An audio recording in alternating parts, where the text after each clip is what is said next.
ಎಲ್ರಿಗೂ ನಮಸ್ಕಾರ. So big ಬಾಸ್ನ ಇವತ್ತಿನ ಎಪಿಸೋಡ್ನ ಒಂದು ಪ್ರೋಮೋ ಕೂಡ ಅಪ್ಲೋಡ್ ಆಗಿದೆ. ಜೊತೆಗೆ ಕೆಲವೊಂದು ಲೈವ್ ಅಪ್ಡೇಟ್ಸ್ಗಳಿದ್ದಾವೆ. Captaincy task or captaincy contended task ಏನು ನಡೀತಾ ಇದೆ ನಮ್ಮ ಗಿಲ್ಲಿ ರಘು ವರ್ಸಸ್ ಕಾವ್ಯ ಆ್ಯಂಡ್ ಸೂರಜ್ ಮಧ್ಯೆ. ಸೊ ಅದ್ರ ಬಗ್ಗೆ ಒಂದು ಅಪ್ಡೇಟ್ ಇದೆ. ಜೊತೆಗೆ ಮಧ್ಯಾಹ್ನದ ಪ್ರೋಮೋ ಬಗ್ಗೆ ನಿಮ್ಮ ಅನಿಸಿಕೆ ಅಭಿಪ್ರಾಯ ಏನು ಅಂತ ಕಮೆಂಟ್ ಬಾಕ್ಸಲ್ಲಿ ಕಮೆಂಟ್ ಮಾಡಿ. ಆ್ಯಂಡ್ ಸಿಕ್ಕಾಪಟ್ಟೆ ವಾದ ಪ್ರತಿವಾದ ನಡೀತಾ ಇದೆ. ಕೆಲವರು ರಕ್ಷಿತಾ ಸರಿ ಇದ್ದಾರೆ, ಕೆಲವರು ಧ್ರುವನ್ ಸರಿ ಇದೆ ಅನ್ನೋಂಥದ್ದನ್ನ ನಡೀತಾ ಇದೆ. ಬಟ್ ನನ್ನ ಒಂದು ಅನಿಸಿಕೆಗಳನ್ನ ಕೂಡ ಹಂಚ್ಕೊತೀನಿ.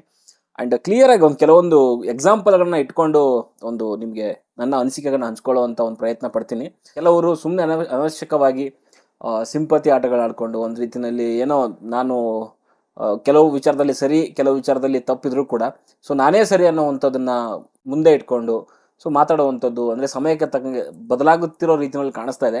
ಅದ್ರ ಬಗ್ಗೆ ಮಾತಾಡೋಣ. ಆಲ್ರೆಡಿ ಪ್ರೋಮೋ ನೋಡಿದ್ರೆ ಅನ್ಕೊತೀನಿ ಯಾವ ರೀತಿಯಲ್ಲಿ ರಕ್ಷಿತ್ ಅವ್ರು ಆಡ್ತಿದ್ದಾರೆ ಅಂತ ಕ್ಲಿಯರಾಗಿ ಗೊತ್ತಾಗ್ತಾ ಇದೆ. ಇವಾಗಲೂ ಕೂಡ ಕೆಲವರು ಅವ್ರನ್ನ ಡಿಫೈನ್ ಮಾಡ್ಕೊಳ್ಳೋರು ಇದ್ದಾರೆ. ಖಂಡಿತವಾಗ್ಲೂ ಇರಬೇಕು, ಇಲ್ಲ ಅಂತಂದರೆ ಹೆಂಗಾಗತ್ತೆ? ಓಕೆ, ಡಿಫೈನ್ ಮಾಡ್ಕೊಬೇಕು. ಇದೇ ಅಲ್ವಾ ಡೆಮೋಕ್ರಸಿ ಅಂತಂದರೆ. ಎರಡು ಕಡೆಯಿಂದ ಕೂಡ ವಾದ ಆಗಬೇಕು. ಈ ಕಡೆ ಧ್ರುವಂತೂ ಸರಿ ಅನ್ನೋರು ಇರಬೇಕು, ರಕ್ಷಿತಾ ಕೂಡ ಸರಿ ಅನ್ನೋರು ಇರಬೇಕು. ಒಂದು ಕಡೆಗಾದರೆ ಅದು ಏನೋ ಅಂತಾರಲ್ಲ, ಮನೋಪಲಿನ ಏನೋ ಅಂತಾರಲ್ಲ, ಸೊ ಹಂಗಾಗೋಗ್ಬಿಡುತ್ತೆ. ಓಕೆ, ಬಟ್ ಇದು ಎಲ್ಲದ್ರ ಮಧ್ಯೆ ಒಂದು ಸರಿ ಅನ್ನೋದಿರುತ್ತೆ, ಸತ್ಯ ಅನ್ನೋದಿರುತ್ತೆ. ಆ್ಯಂಡ್ ಅದನ್ನು ಕೂಡ ಬಗ್ಗೆ ಮಾತಾಡೋಣ. ಆ್ಯಂಡ್ ಇಲ್ಲಿ ಕ್ಯಾಪ್ಟನ್ಸಿ ವಿಚಾರ ಅಂತ ಬಂದಾಗ ಅಲ್ಲಿ ಏನು ಬೆಳಿಗ್ಗೆ ಪ್ರೋಮೋ ನೋಡಿದ್ದೀವಿ ನಾವು ಮಾರ್ನಿಂಗ್ದು. ಸೊ ಅಲ್ಲೇನು ಇಬ್ಬಿಬ್ರು ಜೋಡಿಯಾಗಿ ಆಡ್ತಿದಾರಲ್ಲ, ಅದಕ್ಕೆಲ್ಲ ಕಾರಣಕರ್ತರು ಇವರಿಬ್ಬರೇ. ಓಕೆ, ಅಣ್ಣ ತಂಗಿ ಇವರಿಬ್ಬರೇ ಅಲ್ಲಿ ಅದಕ್ಕೆ ಚೂಸ್ ಮಾಡಿರುವಂಥದ್ದು. ಅದರಲ್ಲೂ ಮುಖ್ಯವಾಗಿ ಏನು ಈ ಒಂದು ಪ್ರೋಮೋದಲ್ಲಿ ನೋಡ್ತಾ ಇದ್ದಾರೆ, ರಕ್ಷಿತ್ ಅವರು ಪಟ್ಟಿಡಿದು ಕೂತ್ಕೊಂಡಿದ್ದಾರೆ. ರಘು ಆ್ಯಂಡ್ ಗಿಲ್ಲಿ ಇಬ್ಬರೇ ಜೋಡಿ ಆಗಬೇಕು ಅಂತ ಪಟ್ಟಿಡ್ತಿದ್ದಾರೆ. ಬಟ್ ಧ್ರುವ ಅಂತ ಹೇಳ್ತಿರೋವಂಥದ್ದು ಆ ಥರ ಬೇಡ, ಒಂದು ಬ್ಯಾಲೆನ್ಸಿಂಗ್ ಮಾಡೋಣ ಅನ್ನೋ ರೀತಿಯಲ್ಲಿ ಹೇಳ್ತಿದ್ದಾರೆ. ಅದೇನು ಅಂತಂದರೆ ಧ್ರುವ ಅಂತ ಹೇಳುವಂಥದ್ದು ಗಿಲ್ಲಿ ಆ್ಯಂಡ್ ಸೂರಜ್, ರಘು ಆ್ಯಂಡ್ ಕಾವ್ಯ ಮಾಡೋಣ ಅಂತ ಈ ಒಂದು ಟಾಸ್ಕ್ ಆಡಲಿಕ್ಕೆ 4 ಜನ ಕ್ಯಾಪ್ಟನ್ಸಿ ಕಂಟೆಂಡರ್ ಆಯ್ಕೆ ಆಗಿದ್ದಾರೆ. ಸೊ ಇವರಿಬ್ಬರ ಮಧ್ಯೆ ಒಂದು ಟಾಸ್ಕ್ ಕೊಡ್ತಾ ಇದ್ದಾರೆ. ಇದು may be main captaincy task ಅಥವಾ ಕ್ಯಾಪ್ಟನ್ಸಿ ಟಾಸ್ಕ್ ಇನ್ನು ಬೇರೆ ಇದೆಯಾ ಅನ್ನೋದು ಕೂಡ ನೋಡಬೇಕಾಗತ್ತೆ. ಓಕೆ, ಇವರಿಬ್ಬರ 4 ಜನರಲ್ಲಿ ಸೊ ಇಬ್ಬರನ್ನ ಆಯ್ಕೆ ಮಾಡ್ಕೊಳ್ಳಿಕ್ಕೋಸ್ಕರ ಸೊ ಒಂದು ಟಾಸ್ಕ್ ಕೊಟ್ಟಿದ್ದಾರೆ ಅಂತ ಅನ್ಸುತ್ತೆ. ಸೊ ಆ ಇಬ್ಬರು ಯಾರು ಗೆಲ್ತಾರಲ್ಲ ಈ ಒಂದು ಜೋಡಿನಲ್ಲಿ, ಸೊ ಅವರು ಇನ್ನೊಂದು ಅವ್ರ ಮಧ್ಯೆ ಇನ್ನೊಂದು ಚಟುವಟಿಕೆ ಇರುತ್ತೆ. ಒಂದು ಮನೆಯವರ ಆಧಾರದ ಮೇಲೆ ಕ್ಯಾಪ್ಟನ್ಸಿ ಚೂಸ್ ಮಾಡ್ಬೋದು, ಅಥವಾ ಅವರಿಬ್ಬರ ಮಧ್ಯೆ ಏನಾದರೂ ಟಾಸ್ಕ್ ಕೊಡ್ಬೋದು. ಅದಿನ್ನು ಬೇರೆ ರೀತಿಯಲ್ಲಿ ಆಗುತ್ತೆ. ಓಕೆ, ಫಸ್ಟ್ ಈ ಜೋಡಿಗಳಿಗೆ ಟಾಸ್ಕ್ ಕೊಟ್ಟಿದ್ದಾರೆ. ಇದರಲ್ಲಿ ಚೂಸ್ ಮಾಡಬೇಕು ಅಂತಂದಾಗ ಧ್ರುವಂತ ಈ ಒಂದು ಜೋಡಿ ಇರುತ್ತೆ, Raghu and Kavya, Gilli and Suraj. ನನಗಿದು ಎಲ್ಲೋ ಫೇರ್ ಆಗಿದೆ ಅಂತ ಅನಿಸುತ್ತೆ. ಎಲ್ಲೂ ಕೂಡ ಇಲ್ಲಿ ಒಂದು ವೀಕ್ ಇದೆ, ಒಂದು ಇದಿದೆ ಅಂತ ಅನಿಸ್ತಾ ಇಲ್ಲ. ಬಟ್ ರಕ್ಷಿತಾ ಏನು ಅಂತಂದರೆ ಗಿಲ್ಲಿ ಆ್ಯಂಡ್ ರಘು ಇರಬೇಕು, ಸೂರಜ್ ಆ್ಯಂಡ್ ಕಾವ್ಯ ಇರಬೇಕು ಅಂತ ಅವಳು ಕೊಡ್ತಿರೋವಂಥದ್ದು. ಮೊನ್ನೆಯಿಂದ ಅದೇ ಒಂದೇ ಬಡ್ಕೊಂತಿದ್ದಾಳೆ. ಅದೇನು ಅಂತಂದರೆ ಯಾರು ಡಿಸರ್ವಿಂಗ್ ಇದ್ದಾರೆ ಅವರು ಮನೆಯಲ್ಲಿರಬೇಕು, ಯಾರು ಡಿಸರ್ವಿಂಗ್ ಇದ್ದಾರೆ ಅವ್ರಿಗೆ ಮನೆಯಲ್ಲಿ ಏನೇನು ಸೌಕರ್ಯಗಳದು ಕ್ಯಾಪ್ಟನ್ಶಿಪ್ ಆದರೂ ಆಗಿರ್ಬೋದು, ಸೇಫ್ ಆದರೂ ಆಗಿರ್ಬೋದು, ಅದು ಸಿಗಬೇಕು ಅಂತ ರಕ್ಷಿತಾ ಅದು. ಓಕೆ, ಅವ್ರು ಯಾವ ರೀತಿಯಲ್ಲಿ ಡಿಸರ್ವಿಂಗ್ ಇದ್ದಾರೆ, ಯಾವ ರೀತಿಯಲ್ಲಿ ಇವ್ರು ಇನ್ನೊಬ್ಬರು ಅನ್ಡಿಸರ್ವಿಂಗ್ ಇದ್ದಾರೆ ಅಂತ ಅರ್ಥ ಆಗ್ತಿಲ್ಲ ನನಗೆ. ಒಂದು ಕಾವ್ಯ ಡಿಸರ್ವಿಂಗ್ ಇಲ್ಲ ಅಂತಾಳೆ, ಮಾಳು ಡಿಸರ್ವಿಂಗು ಅಂತಾಳೆ. ಯಾವ ಒಂದು ಆಧಾರದ ಮೇಲೆ ಮಾಳು ಕಾವ್ಯಗಿಂತ ಬೆಟರ್ ಆಗಿದ್ದಾನೆ ಬಿಗ್ ಬಾಸ್ ಮನೆ ಒಳಗಡೆ ಅಂತ ನನಗಂತೂ ಗೊತ್ತಿಲ್ಲ.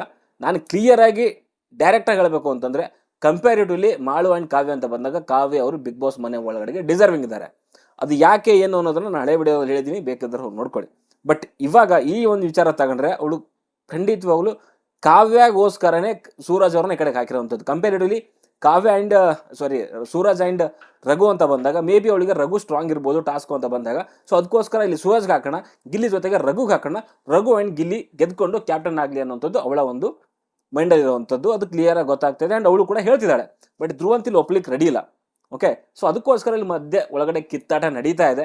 ಆ್ಯಂಡ್ ಅಲ್ಲಿ ನೋಡ್ತಾ ಇದ್ರೆ ನೀವು ಬೆಡ್ಶೀಟ್ ಎಲ್ಲ ಹೇಳೋದು ಬಿಸಾಕ್ತವ್ರೆ. ಇದು ಯಾವ ಒಂದು ವರ್ತನೆ ಅಂತ ನನಗಂತೂ ಅರ್ಥ ಆಗ್ತಿಲ್ಲ. ಇದು ಧ್ರುವನ್ ಜೊತೆಗೆ ಒಂದು ಏನದು ಉಸ್ತುವಾರಿ ಮಾಡೋ ಟೈಮಲ್ಲೂ ನೀರಲ್ಲಿ ಕಟ್ಟಿಗೆ ಹೊಡೆದು ಹಾಗೆ ಮಾಡಿ ಹೀಗೆ ಮಾಡಿ ಅಲ್ಲೂ ಇದೇ ರೀತಿಯಲ್ಲಿ ಮಾಡಿದ್ರು. ಅದಾದಮೇಲೆ ಕಾವ್ಯ ಆ್ಯಂಡ್ ಗಿಲ್ಲಿಗೆ ನಾಮಿನೇಷನ್ ಮಾಡೋ ಟೈಮಲ್ಲೂ ಕೂಡ ಅಷ್ಟೇ ಇಡೀ ಗ್ರೌಂಡ್ ಸುತ್ತಾಕ್ಬಿಟ್ಟು ಕಾವ್ಯಗೆ ಅಟ್ಟಾಡ್ಸಿದ್ರು, ಗಿಲ್ಲಿಗೆ ಅಟ್ಟಾಡ್ಸಿದ್ರು. ಅಲ್ಲೂ ಕೂಡ ಇದೇ ರೀತಿಯಲ್ಲಿ ಮಾಡಿರೋವಂಥದ್ದು ವರ್ತನೆ. ಆ್ಯಂಡ್ ಈ ವರ್ತನೆ ತುಂಬ ಒಂದು ಒಳ್ಳೆ ವರ್ತನೆ. ಚಿಕ್ಕ ಹುಡುಗಿ, ಪಾಪದ ಹುಡುಗಿ ಅಂತಂದರೆ ನೀವು ಹೇಳಿದ್ದೇ ಸರಿ ಅಂತೀನಿ ನಾನು. ಬಟ್ ನನ್ನ ಒಂದು ಪರ್ಸ್ಪೆಕ್ಟಿವ್ ಇದೆ, ಅದನ್ನು ಕೂಡ ನೋಡ್ಕೊಳ್ಳಿ. ನನಗನ್ಸುತ್ತೆ ಇದು ಒಂದು ರೀತಿಯಲ್ಲಿ ಹುಚ್ಚಾಟ ಅನ್ನೋ ರೀತಿಯಲ್ಲಿ ಅನ್ನಿಸ್ತಾ ಇದೆ. ಬಿಗ್ ಬಾಸ್ ಮನೆ ಒಳಗಡೆಗೆ ಫಸ್ಟ್ ಆಫ್ ಆಲ್ ರಕ್ಷಿತಾ ಅವ್ರು ಏನಕ್ಕೆ ಇರಬೇಕು, ಅವ್ರು ಏನಕ್ಕೆ ಡಿಸರ್ವಿಂಗ್ ಇದ್ದಾರೆ? ಕಾವ್ಯ ಆ್ಯಂಡ್ ರಕ್ಷಿತಾ ಅಂತ ಬಂದಾಗ ಯಾರು ಬೆಟರ್, ಯಾರು ಮೋಸ್ಟ್ ಡಿಸರ್ವಿಂಗ್? ಸೌಂಡ್ ಹೊರಗಡೆಗಿದೆ ರಕ್ಷಿತಾ ಅಂತ, ಯಾವ ಕಾರಣಕ್ಕೂ ಹೊರಗಡೆ ಸೌಂಡ್ ಇದೆ? ಒಂದು ಸಿಂಪತಿ, ಇನ್ನೊಂದು ಇದೇ ರೀತಿಯ ಒಂದು ಹುಚ್ಚಾಟ, ಇನ್ನೊಂದು ಚಿಕ್ಕ ಮಗು, ಪಾಪ ಏನೂ ಗೊತ್ತಾಗಲ್ಲ, ಫನ್ನಿಯಾಗಿ ಮಾತಾಡೋವಂಥದ್ದು, ಕನ್ನಡ ಅರ್ಧಂಬರ್ಧ ಮಾತಾಡುವಂಥದ್ದು. ಸ್ಟಾರ್ಟಿಂಗಲ್ಲಿ ಇವಾಗ ಸ್ವಲ್ಪ ಬದಲಾಗಿದೆ, ಮೀನ್ಸ್ ಬೆಟರ್ ಆಗಿದೆ. ಜೊತೆಗೆ ಸಿಂಪತಿ, ಅದು ಬಿಟ್ಟು ನನಗೇನೂ ಅನಿಸಿಲ್ಲ. ಓಕೆ, ಮನೆಯಲ್ಲಿ ಒಂದು 4 ಜನಕ್ಕೆ ಒಳಗಡೆ ಇದ್ದಂಥವ್ರು ತೊಗೊಂಡು ಹೋಗ್ಬಿಟ್ಟು ಊಟ ಮಾಡಿ ಕಾಫಿ ಟೀ ತಂದು ಕೊಟ್ಟರೆ ಎಲ್ಲರೂ ಕೂಡ ಪರವಾಗಿಲ್ಲ ಗುರು ಚೆನ್ನಾಗಿದ್ದಾರೆ, ಯಾರು ಕಾಫಿ ತಂದು ಕೊಡ್ತಾರೆ. ನಾಳೆ ಬಿಗ್ ಬಾಸ್ ಮನೆ, ನಾಳೆ ಬಿಗ್ ಬಾಸ್ ಮನೆ ಒಳಗೆ ಹೋದರೆ ಯಾರ್ಯಾರು ಇರ್ತಾರಲ್ಲ ಅವರಿಗೆಲ್ಲ ಕಾಫಿ ಟೀ ಸರ್ವ್ ಮಾಡಿದ್ರೆ, ಅಡುಗೆ ಚೆನ್ನಾಗಿ ಮಾಡಾಕಿದ್ರೆ ಒಳ್ಳೆ ಹುಡುಗ ಗುರು ಅವನು ಪಾಪ ಏನೂ ಅಂತಿರಲಿಲ್ಲ. ಇದೇನಾ ಬಿಗ್ ಬಾಸ್ ಮನೆ ಒಳಗೆ ಅಂದರೆ ಒಳ್ಳೆ ಕಂಟೆಸ್ಟೆಂಟ್ ಡಿಸರ್ವಿಂಗ್ ಅಂತ ಅನ್ಸ್ಕೊಳ್ಳಿಕ್ಕೆ ಒಂದು ರೀಸನ್ಗಳು ಹೇಳಲಿಕ್ಕೆ ಬರಲ್ಲ. ಓಕೆ, ಡಿಸಿಷನ್ ತೊಗೊಳ್ಲಿಕ್ಕೆ ಬರಲ್ಲ. ವ್ಯಕ್ತಿತ್ವ ಅಂದರೆ ಏನು ಅಂತ ಗೊತ್ತಿಲ್ಲ. ಒಂದು ಟೈಮಲ್ಲಿ ಹಿಂಗಿರ್ತಾರೆ, ಇನ್ನೊಂದು ಟೈಮಲ್ಲಿ ಹಂಗಿರ್ತಾರೆ. ಇವಾಗ ಇಲ್ಲೇ ಗೊತ್ತಾಗ್ತಿದೆಯಲ್ಲ, ಕಾವ್ಯ ಆ್ಯಂಡ್ ಸ್ಪಂದನೆಗೆ ಸುಮ್ಮನೆ ಅನ್ನೆಸೆಸರಿಯಾಗಿ ಟಾರ್ಗೆಟ್ ಮಾಡ್ತಿದ್ದಾರೆ. ಓಕೆ, ಸೊ ಈ ವಿಚಾರ ಆಯಿತು. ಆ್ಯಂಡ್ ಅಲ್ಲಿ ನೋಡಿದ್ರೆ ಆಲ್ರೆಡಿ ನೀವು ಟೀಮ್ನ ಫಾರ್ಮ್ ಮಾಡಿದರೆ, ಟಾಸ್ಕ್ ನಡೀತಾ ಇದೆ. ಆ್ಯಂಡ್ ಇದರಲ್ಲಿ ಕ್ಲಿಯರಾಗಿ ಹೇಳ್ತಾ ಇದ್ದೀನಿ, ಆ ವರ್ತನೆ ಇದೆಯಲ್ಲ ನಿಜವಾಗ್ಲೂ ಅದನ್ನು ತೊಗೊಳ್ಲಿಕ್ಕಂತೂ ಆಗೋದೇ ಇಲ್ಲ. ಓಕೆ, ಆ್ಯಂಡ್ ಇನ್ನೊಂದು ಹೇಳ್ತಾರೆ, ಇವಾಗ ಅವ್ರು ಗಿಲ್ಲಿಗೆ ಮತ್ತು ರಘು ಅವ್ರಿಗೆ ಡಿಸರ್ವಿಂಗ್ ಅಂತ ಹೇಳ್ತಿದಾರಲ್ವಾ, ಕಾವ್ಯ ಆ್ಯಂಡ್ ಸೂರಜ್ ಅಂತ ಬಂದಾಗ ಮಾಳುಗೆ ಅದು ಬೇರೆ ಬಿಡಿ, ಅದು ಮಾಳು ಬಂದರೆ ಅದು ಬೇರೆನೇ ಲವ್ ಇದೆ ಅವ್ರಿಗೆ ಮಾಳು ಮೇಲೆ. ಅದು ಯಾಕಿದೆಯೋ ಗೊತ್ತಿಲ್ಲ ನನಗೆ, ಮಾಳು ಡಿಸರ್ವಿಂಗ್ ಅಂತೆ. ನಾನು ಹೇಳ್ತಾ ಇಲ್ವಾ, ಕರೆಕ್ಟಾಗಿ ಮಾಳುನ ಕೆಲವ್ರನ್ನ ಅವ್ರ ಸಮಯಕ್ಕೆ ತಕ್ಕಂಗೆ ಉಪಯೋಗಿಸ್ಕೊತಿದ್ದಾರೆ ಅಷ್ಟೇ. ಇವ್ರು ಹೇಳ್ತಾರಲ್ವಾ, ಗಿಲ್ಲಿ ಆ್ಯಂಡ್ ರಘು ಅವರು ತುಂಬ ಡಿಸರ್ವಿಂಗ್ ಇದ್ದಾರೆ, ಕಾವ್ಯ ಸೂರಜ್ ಡಿಸರ್ವಿಂಗ್ ಇಲ್ಲ. ಸೊ ಅದಕ್ಕೋಸ್ಕರನೇ ಇಲ್ಲಿ ನಾವು ಸ್ಟ್ರಾಂಗ್ ಟೀಮ್ ಮಾಡಿ ಅವ್ರನ್ನ ಗೆಲ್ಸೋಣ ಅನ್ನೋ ರೀತಿಯಲ್ಲಿ ಡಿಸರ್ವಿಂಗ್ ಇರೋವಂಥ ನಮ್ಮ ಯಾರು ಗಿಲ್ಲಿಗೆ 2 ಸಾರಿ ನಾಮಿನೇಟ್ ಮಾಡ್ತಾರೆ, 2 ಬಾರಿ ಲಾಸ್ಟ್ ಒಂದು 2 ವೀಕ್ಸ್ ಹಿಂದೆ. ಆ ರೀಸನ್ಗಳು ಹೆಂಗಿತ್ತು ಗೊತ್ತಾ, ಅದು ಒಂದು ನಮ್ಮ ಜಾನ್ವಿ ಕೊಟ್ಟಿರೋವಂಥ ರೀಸನ್, ಅದು ಅಲ್ಲಿ ಇರಲೂ ಇಲ್ಲ ರಕ್ಷಿತಾ, ಆ ವಿಷಯನೇ ಗೊತ್ತಿಲ್ಲ. ಜಾನ್ವಿ ಒಂದು ಏನೋ ಹೇಳ್ತಾರೆ, ಸೊ ಅದನ್ನು ಕೇಳ್ಕೊಂಡು ಸೊ ಅಲ್ಲಿ ರೀಸನ್ ಕೊಟ್ಬಿಡ್ತಾರೆ. ಅದಾದಮೇಲೆ ಇನ್ನೊಂದು ಸಾರಿ ಲಾಸ್ಟ್ ಇದರಲ್ಲಿ ಅಲ್ಲೂ ಕೂಡ ಅಷ್ಟೇ ಬೆನ್ನಿಗೆ ಚೂರಿ ಹಾಕುವಂಥ ಇದರಲ್ಲಿ ಅಲ್ಲೂ ನಾಮಿನೇಟ್ ಮಾಡ್ತಾರೆ ಗಿಲ್ಲಿಗೆ, ಕಂಟಿನ್ಯೂಸ್ ಆಗಿ 2 ವೀಕ್ ಪದೇ. ನೋ ರೀಸನ್, ವಿತ್ ಪ್ರಾಪರ್ ರೀಸನ್ನೇ ಇಲ್ಲ. ಅದಾದಮೇಲೆ ಅದೇ ಒಂದು ಲಾಸ್ಟ್ ವೀಕಲ್ಲಿ ಕಳಪೆ ಕೊಡ್ತಾರೆ, ಯಾರಿಗೆ ನಮ್ಮ ಗಿಲ್ಲಿಗೆನೆ, ಡಿಸರ್ವಿಂಗ್ ಗಿಲ್ಲಿಗೆ ರಕ್ಷಿತಾ ಅವರು ಕಳಪೆ ಕೊಡ್ತಾರೆ. ಏನು ಕಾರಣ ಕೊಟ್ಟಿರ್ಬೋದು ಗೊತ್ತಲ್ಲ, ವ್ಯಕ್ತಿತ್ವ ಸರಿ ಇಲ್ಲ ಅಂತ ಹೇಳ್ಬಿಟ್ಟು ಗಿಲ್ಲಿಗೆ ಕಳಪೆ ಕೊಡ್ತಾರೆ. ಅದಾದಮೇಲೆ ಅದೇ ಗಿಲ್ಲಿಗೆನೆ ಸೊ ನೀವು ಸಾಯ್ತಾ ಇದ್ರು ಕೂಡ ನೀವು ಬರಲ್ಲ, ಕಾಪಾಡೋಕ್ಕೆ ಬರಲ್ಲ ಅನ್ನೋ ರೀತಿಯಲ್ಲಿ ಒಂದು ಸ್ಟೇಟ್ಮೆಂಟ್ ಮಾಡ್ತಾರೆ. ಜೊತೆಗೆ ನೀವು ನನ್ನ ಫ್ರೆಂಡ್ ಅಲ್ಲ, ಮಾಳು ನನ್ನ ಫ್ರೆಂಡು ಅಂತ ಹೇಳ್ತಾರೆ. ಯಾರಿಗೆ? ಇದೇ ಡಿಸರ್ವಿಂಗ್ ಗಿಲ್ಲಿಗೆ ಹೇಳ್ತಾರೆ, ನೀವು ನನ್ನ ಫ್ರೆಂಡ್ ಅಲ್ಲ, ಮಾಳು ನನ್ನ ಫ್ರೆಂಡು ಅಂತ ಹೇಳ್ತಾರೆ. ಬಟ್ ಗೆಜ್ಜೆ ವಿಷಯ ಅಂತ ಬಂದಾಗ, ಟೀ ಶರ್ಟ್ ವಿಷಯ ಅಂತ ಬಂದಾಗ, ರಾಶಿಕಾ ಜೊತೆಗೆ ಟೀ ಶರ್ಟ್ ವಿಷಯ ಜಗಳ ಬಂತಲ್ಲ ಅಲ್ಲಿ, ಆ್ಯಂಡ್ ಅಶ್ವಿನಿ ಜೊತೆ ಜಾನ್ವಿ ಜೊತೆಗೆ ಗೆಜ್ಜೆ ವಿಷಯ ಬಂತಲ್ಲ ಅಲ್ಲಿ, ಇವಳು ಜೊತೆಗೆ ನಿಂತ್ಕೊಂಡಿರೋವಂಥದ್ದು ಗಿಲ್ಲಿ. ಇವಾಗ ಹೇಳ್ತಿದ್ದಾರೆ ಏನಂತಂದರೆ, ನೀನು ಸಾಯ್ತಾ ಇದ್ರು ಕೂಡ ನೀನು ಬರಲ್ಲ ಅಂತ. ಯಾರಿಗಾದ್ರೂ ಡೌಟ್ ಇದ್ದರೆ, ನಾನು ಏನು ಹೇಳ್ತಾ ಇದ್ದೀನಲ್ವ, ಯಾರಿಗಾದ್ರೂ ಡೌಟ್ ಇದ್ದರೆ ನನಗೆ ಕಮೆಂಟ್ ಮಾಡಿ, ನಾನು ನಿಮಗೆ ಎಪಿಸೋಡು ಜೊತೆಗೆ ಟೈಮ್ ಸ್ಟ್ಯಾಂಪು ಕೂಡ ಕಮೆಂಟ್ ಮಾಡ್ತೀನಿ, ಯಾವಾಗ ನಡೆದಿದೆ ಅಂತ ಹೇಳ್ಬಿಟ್ಟು. ಆ್ಯಂಡ್ ಇನ್ನೊಂದು ಕಮೆಂಟ್ ಹೇಳ್ತಾರೆ, ವೀಕೆಂಡ್ ಅಂತ ಬಂದಾಗ ಸಂಡೇ ದಿನ ಒಂದು ಮೇ ಬಿ SR ರೌಂಡು ಅಥವಾ ಒಂದು ಸ್ಟೇಟ್ಮೆಂಟ್ ಹೇಳ್ತಾರೆ ಬಿಗ್ ಬಾಸ್ ಮನೆ ಒಳಗಡೆಗೆ. ಅದು ಯಾರು ಅಂತಂದಾಗ, ಬಿಗ್ ಬಾಸ್ ಮನೆಯಲ್ಲಿ ಬೇಕು ಅಂತಲೇ ಬೇರೆಯವರ ಮನಸ್ಸುಗಳನ್ನು ನೋಯಿಸೋವಂಥವ್ರು ಯಾರು ಅಂತಂದರೆ ಗಿಲ್ಲಿ ಅಂತ ಬರೀತಾರೆ ಅಲ್ಲಿ. ಸಾಕಾ ಎಷ್ಟು? ಇನ್ನೂ ಏನಾದರೂ ಎಕ್ಸಾಂಪಲ್ ಕೊಡ್ಬೇಕಾ ನಾನು? ಗಿಲ್ಲಿ ಮನಸ್ಸು ನೋಯಿಸ್ತಾರೆ ಅಂತ ಹೇಳ್ತಾರೆ, ಬಟ್ ಗಿಲ್ಲಿ ಕಾಮಿಡಿ ಮಾಡೋ ಟೈಮಲ್ಲಿ ಇವರೇ ಕುತ್ಕೊಂಡು ಹೋಗ್ತಾರೆ. ಒಂದು ಸರಿ ಅಲ್ಲ, 3-4 ಸಾರಿ ಹೇಳ್ತೀನಿ ನಾನು. ಅಶ್ವಿನಿ ಜಾನ್ವಿ ಬಗ್ಗೆ ಗಿಲ್ಲಿ ಕಾಮಿಡಿ ಮಾಡೋ ಟೈಮಲ್ಲಿ ಅದೇ ವೀಕೆಂಡಲ್ಲಿ ಸುಮಾರು ನಗಾಡ್ತಾರೆ. ಆ್ಯಂಡ್ ಇದ್ರ ಜೊತೆಗೆ ಅಲ್ಲೇನು ಅಶ್ವಿನಿಗೆ ಆ್ಯಂಡ್ ಕ್ಯಾಪ್ಟನ್ಸಿ ಟಾಸ್ಕ್ ಅಂತ ಬಂದಾಗ ಅಭಿ ಆ್ಯಂಡ್ ಅಶ್ವಿನಿ ಕೂತ್ಕೊಂಡಿರ್ತಾರಲ್ಲ, ಸೊ ಅಲ್ಲಿ ಅಶ್ವಿನಿಗೆ ಸಿಕ್ಕಾಪಟ್ಟೆ ರೋಸ್ಟ್ ಮಾಡ್ತಾನೆ. ಬಿಕಾಸ್ ಆ ಟಾಸ್ಕ್ ಇದ್ದಂಥದ್ದೇ ಅದೇ ರೀತಿಯಲ್ಲಿ ಅವ್ರನ್ನ ಹೆಂಗಾದ್ರೂ ಮಾಡಿ ಆ ನಿಮಿಷಗಳನ್ನು ಕೌಂಟ್ ಮಾಡೋದನ್ನು ತಪ್ಪಿಸ್ಬೇಕಾಗಿತ್ತು, ಗಿಲ್ಲಿ ಮಾಡ್ದ. ಸೊ ಅಲ್ಲಿ ಕುತ್ಕೊಂಡು ನಗಾಡಿದ್ದಂತಹ ಯಾರು ನಮ್ಮ ರಕ್ಷಿತಾ ಅವರು ಅದೇ ಒಂದು ವಾರದ ಕಳಪೆ ಉತ್ತಮದಲ್ಲಿ ತೊಗೊಂಡೋಗಿ ಕಳಪೆ ಕೊಡ್ತಾರೆ. ವ್ಯಕ್ತಿತ್ವ ಸರಿ ಇಲ್ಲ ನಿಮ್ಮದು ಅನ್ನೋ ರೀತಿಯಲ್ಲಿ. ಇದು ಹೆಂಗೆ? ಮತ್ತೆ ಇಷ್ಟೆಲ್ಲ ಹೇಳಿದಂತಹ ನಮ್ಮ ರಕ್ಷಿತಾ ಅವರು ಗಿಲ್ಲಿ ಬಗ್ಗೆ ಇಷ್ಟೊಂದು ನೆಗೆಟಿವ್ ಹೇಳಿದಂತಹ ರಕ್ಷಿತಾ ಅವರು ಸೊ ಸಡನ್ನಾಗಿ ಇದು ಹೆಂಗೆ ಇವಾಗಲೇ ಡಿಸರ್ವಿಂಗ್ ಆಗ್ಬಿಟ್ಟ ಗಿಲ್ಲಿ ಅಂತ ಅರ್ಥ ಆಗ್ತಿಲ್ಲ ನನಗೆ. ಆ್ಯಂಡ್ ಮಾಳು ಬಗ್ಗೆ ಡಿಸರ್ವಿಂಗ್ ಅಂತಾರಲ್ವಾ, ಸೊ ಮಾಳು ಯಾವ ರೀತಿಯಲ್ಲಿ ರೀಸನ್ಗಳನ್ನ ಕೊಡ್ತಾನೆ, ನಾಮಿನೇಷನ್ ಅಂತ ಬಂದಾಗ, ಆಟ ಅಂತ ಬಂದಾಗ ಏನು ಆಡಿದಾನೆ ಅಂತ ಕ್ಲಿಯರಾಗಿ ಗೊತ್ತಿದೆ. ಆ್ಯಂಡ್ ಇವರೇ ಒಂದು ಸಾರಿ ಹೇಳ್ತಾರೆ ಏನಂತಂದರೆ, ನಿದ್ದೆಯಿಂದ ಎದ್ದೇಳಿ ಅಂತ ಒಂದು ಕ್ಯಾಪ್ಟನ್ಸಿ ಟಾಸ್ಕಲ್ಲಿ 6 ಜನ ನಾಮಿನೇಟ್ ಮಾಡಬೇಕಾಗುತ್ತೆ, ಕೆಸರು ಹಾಕುವಂಥದ್ದು ಆ್ಯಂಡ್ ಮಣ್ಣಿ ನೀರು ಹಾಕುವಂಥದ್ದು ಏನೋ ಇರುತ್ತೆ ಅಲ್ಲಿ ಯಾವ ಒಂದು ರೇಂಜಿಗೆ ಮಾಳು ಅವರು ರೀಸನ್ಗಳನ್ನ ಕೊಟ್ಟರು ಅಂತ ನಿಮ್ಗೆ ಗೊತ್ತಿದೆ. ಆ್ಯಂಡ್ ಅವರೇ ಒಪ್ಕೊಂಡಿದ್ದಾರೆ 6 ಜನನ ನಾಮಿನೇಟ್ ಮಾಡಬೇಕು, ರೀಸನ್ ಕೊಡಬೇಕು ಅಂತಂದರೆ ಕಷ್ಟ ಆಗುತ್ತೆ ಸರ್ ಅಂತ ಮಾಳು ಒಪ್ಕೊಂಡಿದ್ದಾರೆ. ಬಟ್ ಅದೇ ರಕ್ಷಿತಾ ಅಲ್ಲಿ ಸೊ ನಿದ್ದೆಯಿಂದ ಯಾರು ಮನೆ ಒಳಗಡೆ ಇದ್ದಾರೆ, ಸೊ ಅವ್ರು ಎದ್ದೇಳಬೇಕು, ಇನ್ನು ಎಚ್ಚರ ಆಗಬೇಕು ಅಂತಂದಾಗ ಜಾಸ್ತಿ ಮಲ್ಕೊತಾಳೆ ರಕ್ಷಿತಾ. ಸೊ ಅದಕ್ಕೋಸ್ಕರ ಅವ್ರನ್ನ ನೀರು ಹಾಕ್ತಾ ಇದ್ದೀನಿ, ತಣ್ಣೀರು ಹಾಕಿ ಎಚ್ಚರಿಸ್ತಾ ಇದ್ದೀನಿ ಅಂತ ಹೇಳ್ತಾರೆ. ಬಟ್ ಅದೇ ರಕ್ಷಿತಾ ಅಲ್ಲಿ ಹೇಳ್ತಾರೆ ನಿದ್ದೆಯಿಂದ ಅಂದರೆ ಮಲ್ಕೊಂಡಿದ್ದಲ್ಲ, ಸೊ ಆಟದ ನಿದ್ದೆಯಲ್ಲಿ ಅಂತಂದ್ರೆ ಅದೇ ಎಕ್ಸ್ಪ್ಲೇನ್ ಮಾಡ್ತಾರೆ ಮಾಳುಗೆ. ಅಂದರೆ ಮಾಳು ನೀವು ಇನ್ನೂ ತಿಳ್ಕೊಬೇಕು, ಅದು ತಿಳ್ಕೊಂಡಿದ್ದು ಸರಿಯಲ್ಲ ಅಂತ ಹೇಳ್ತಾರೆ. ಬಟ್ ಅಷ್ಟೆಲ್ಲ ರೀಸನ್ ಕೊಟ್ಟಂತಹ ರಕ್ಷಿತಾ ಅವರು ಅದೇ ಉತ್ತಮ ಕಳಪೆ ಅಂತ ಬಂದಾಗ ಅಲ್ಲಿ ಉತ್ತಮ ಕೊಡ್ತಾರೆ. ಯಾರಿಗೆ? ನಮ್ಮ ಮಾಳುಗೆ. ಮಾಳು ಒಪ್ಕೊಂಡಿದ್ದಾನೆ ನಂದು ತಪ್ಪಾಗಿದೆ ಅಂತ. ಬಟ್ ತಪ್ಪಿಗೆ ಹೋಗ್ಬಿಟ್ಟು ಉತ್ತಮ ಕೊಡ್ತಾರೆ ಯಾರು, ನಮ್ಮ ರಕ್ಷಿತಾ ಅವರು. ಇದು ಯಾವ ಒಂದು ಸ್ಟ್ರಾಟಜಿ ಇರಬೇಡ. ತಪ್ಪು ಮಾಡಿದ್ದೀನಿ, ನನ್ನ ರೀಸನ್ ಕೊಡಬೇಕು ಅಂತಂದಾಗ ಮಿಸ್ಟೇಕ್ ಆಗಿದೆ ಅಂತ ಮಾಳು ಒಪ್ಕೊಂಡಿದ್ಮೇಲೂ ನೀವು ಮಾಡಿರೋವಂಥದ್ದು ಸರಿಗಿದೆ ಅಂತ ಹೇಳಿ ಉತ್ತಮ ಕೊಡ್ತಾರೆ. ಅದು ಡಿಸರ್ವಿಂಗ್ ಆಗಿದ್ರೆ ಮಾಳು, ಅವನೇ ಒಪ್ಕೊಂಡಿದ್ದಾನೆ ತಪ್ಪು ಅಂದಮೇಲೆ ತಿರ್ಗಾ ಅವನಿಗೆ ತೊಗೊಂಡೋಗಿ ಉತ್ತಮ ಕೊಟ್ಟರೆ ಇಲ್ಲಿ ಹೆಂಗೆ? ಇದು ಆಟ ಅಂತಾರೆ ಇದಕ್ಕೆ. ಆ್ಯಂಡ್ ಇನ್ನು ರಕ್ಷಿತಾ ಬಗ್ಗೆ ಕೆಲವೊಂದು ಮಾತುಗಳು ಹೇಳ್ತೀನಿ. ಏನು ಅಂತಂದರೆ, ರಾಶಿಕಾ ಅವರು ಒಂದ್ಸಾರಿ student of the week miss ಆಗುತ್ತೆ. ಗಿಲ್ಲಿ ಒಂದು ಹಠ ಹಿಡ್ಕೊಂಡಿರ್ತಾನೆ, ಆ ಟಿ ಶರ್ಟ್ದು ಏನು ಗಲಾಟೆ ಆಗುತ್ತಲ್ಲ, ಸೊ ಅದೇ ವೀಕಲ್ಲಿ ಅಲ್ಲೊಂದು ಗಲಾಟೆ ಆದಾಗ ಸ್ಟೂಡೆಂಟ್ ಆಫ್ ದಿ ವೀಕ್ ಅಂತ ಹೋಗಬೇಕು ಅಂತಂದಾಗ ಗಿಲ್ಲಿದು ಒಂದು ಓಟ್ ಬೇಕಿರುತ್ತೆ, ಯಾರಿಗೆ, ನಮ್ಮ ರಾಶಿಕಾಗೆ. ಸೊ ಅವಾಗ ಅದು ಗಿಲ್ಲಿ ಕೊಡೋದೇ ಇಲ್ಲ. ಅದಾದಮೇಲೆ ಬಿಗ್ ಬಾಸ್ ಅವರು ಏನು ಮಾಡ್ತಾರೆ, ಅದನ್ನು ಡಿಸಾಲ್ವ್ ಮಾಡಿಬಿಡ್ತಾರೆ. ಅಂದರೆ ಸ್ಟೂಡೆಂಟ್ ಆಫ್ ದಿ ವೀಕಿಗೆ ರಾಶಿಕಾ ಅಥವಾ ಆ ಟೀಮಿಂದ ಯಾರು ಹೋಗೋದೇ ಇಲ್ಲ ಅಂತ ಹೇಳಿದಾಗ ಏನಾಗುತ್ತೆ ಅಂದರೆ, ರಕ್ಷಿತಾ ಅವಾಗ ಫುಲ್ ಕ್ಲ್ಯಾಪ್ ಎಲ್ಲ ಮಾಡ್ತಾರೆ, ಥ್ಯಾಂಕ್ ಯು ಬಿಗ್ ಬಾಸ್ ಹಾಗೆ ಹೀಗೆ ಅಂತ. ಅಂದರೆ ಖುಷಿ ಪಟ್ಬಿಡ್ತಾರೆ, ಮಿಸ್ ಆಯ್ತಲ್ಲ ಅವಳಿಗೆ ಅಂತ ಹೇಳ್ಬಿಟ್ಟು. ಅವಾಗ ಗೊತ್ತಾಗಲಿಲ್ಲ ಒಬ್ಬರು ಸೋತಾಗ ನಗಾಡಬಾರ್ದು ಅಂತ. ಬಟ್ ಅವ್ರು ಹೇಳ್ತಿದ್ರಲ್ಲ ಫ್ಯಾನ್ಸ್ಗಳು, ಮೊನ್ನೆ ಅವಳು ಎಲಿಮಿನೇಷನ್ ಆಗಿ ಬರ್ತಿರ್ಬೇಕಾದ್ರೆ ಕಾವ್ಯ ಸ್ಪಂದನ ಅಳ್ಳಿಲ್ಲ ಅಂತ ಹೇಳ್ಬಿಟ್ಟು, ಅವಳು ಮಾತ್ರ ಖುಷಿ ಪಡ್ಬೋದು ಸ್ಟೂಡೆಂಟ್ ಆಫ್ ದಿ ವೀಕ್ ಒಬ್ಬರಿಗೆ ಕೈ ತಪ್ಪಿದ ತಕ್ಷಣನೇ. ಅದಾದಮೇಲೆ ನಿನ್ನೆನೆ ಆ್ಯಕ್ಚುಲಿ ಸ್ಪಂದನ ನಾಮಿನೇಟ್ ಆಗಿದ ತಕ್ಷಣ ಫುಲ್ ಡ್ಯಾನ್ಸ್ ಸ್ಟೆಪ್ಸ್ಗಳು. ಇದು ಒಳ್ಳೆ ವರ್ತನೆ.